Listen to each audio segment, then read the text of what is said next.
கர்ப்பிணின்னு கூட பார்க்காம எப்படியா பண்ணுவீங்க? 10 நாளில் பிள்ளை பெறப்போகும் கர்ப்பிணி என்றும் பாராமல் அடிக்க பாய்ந்த திமுகவினர். அது எப்படி சார்? நாங்க எங்க ஃபேமிலி விஷயமா பேசணும், இவங்க மீட்டிங் போட்டா நாங்க எப்படி பேசக்கூடாது? மழை பொழிந்தே தீரும். போனை தப்பிட்டு குடிக்கிட்டு அடிக்க வராரு.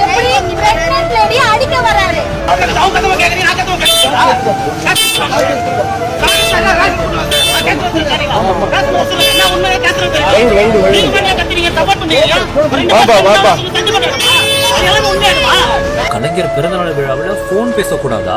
சற்றென வந்து தடுத்து நிறுத்திய காவல்துறையினர். கண்ணீர் விட்டு அழுத கர்ப்பிணி பெண். இவருக்கு என்ன ஆச்சு? நான் பேசுறதுல உடனே வந்து பிளேலிஸ்ட் கிட்ட போனை புடிச்சு கேமரால எல்லாமே ரெக்கார்ட் ஆயிருக்குல.